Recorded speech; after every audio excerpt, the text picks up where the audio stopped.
Now look, I could have talked to Rob about the gestation of this car for hours, and it's clear that Rob could have reciprocated the favour because it basically involved discussing every cool car in existence. But there comes a point when reality beats theory, and I just wanted to drive the car itself. I really wanted to drive the car itself.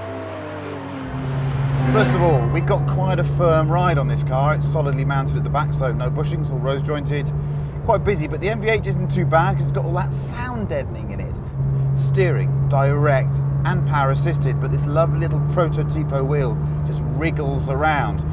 If you're someone that's bemoaning the lack of hydraulic assisted steering in a 991, don't come and drive one of these because it's just going to make you feel even more angry about electric steering. Noise, well,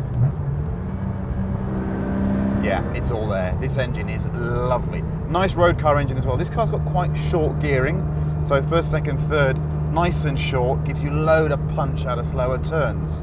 Gear shift itself is exceptional. They've taken the standard 964 shifter, taken as much rubber out of it as possible, made it really direct, and it's lovely. Do you know what? There's a sense of occasion sitting in it, which kind of makes you overlook some of the stuff, and knowing what we know about the underpinnings, there's so much you can do with the dampers and the springs anyway. You can get this car to handle, I think, pretty much the way you want it to, and it's really not far off the way it is now. They haven't even started doing the full testing on this car yet. Engine's lovely, just lovely. Wow, there's some nice scenery around here.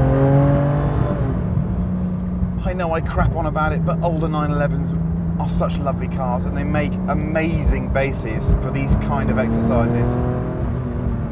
What a car. What a car. You could live with this every single day. It's lovely. The cabin, I want to tell you about this cabin. You need to sit in it with me to feel the quality, to smell the hide. It's just utterly, utterly beautiful. And people look at it. They really, really look at it. As a road car, it's a nice balance of fun, excitement, but competence. Special mention for the sound deadening as well. This is much, much quieter than I ever got my green 911 to be. Although it's quite booming in the exhaust area. Again, I think they're doing a bit more on the exhaust. It's just a really nice place to be. But is it a bit better on a more open racetrack? I suppose we have to go and find out, don't we? Now hold that thought for a second. Before we get ragged on the circuit, you need to witness the crazy level of detail invested in each one of these restored 911s. Maz here is the fountain of all knowledge about what's happened to the car and why they did what and everything else. And we discussed earlier that he was a rather than an man, so we're going to start at the front of the car. Okay? Right. So we've got lots of cooling going on under here, which is beautiful. We'll do some cutaways so you can see that. But little fan units, and it is... The build quality is very much motorsport. It just looks like a racing car to me. It looks like a beautifully built racing car, which is apt because these light units are from a... LMP. Okay. The hell is LMP unit they supply to everybody.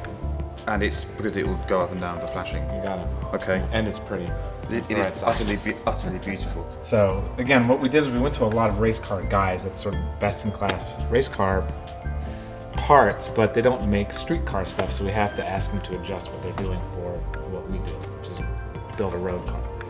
You know, people think they want a bunch of motorsport bits on, but once you go down the road and things are clanking and clacking, and you know, it gets old very, very quick. So, Business end.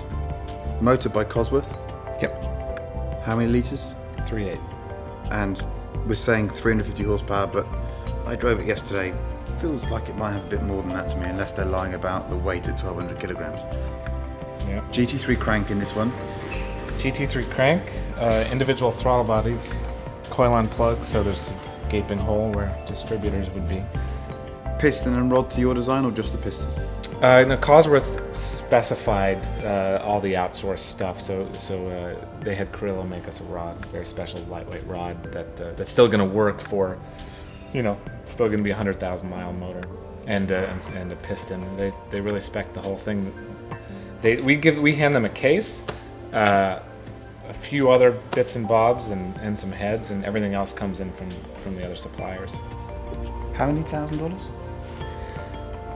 Depends on the spec, as low as high threes, mid to high threes, but as high as 500. Depends on. As low as high $300,000. Yeah, it's you do understand the dictionary definition of the word low, don't you? Just beautiful, just beautiful. It's so beautiful to look at, and the driving experience matches the beauty. Gorgeous.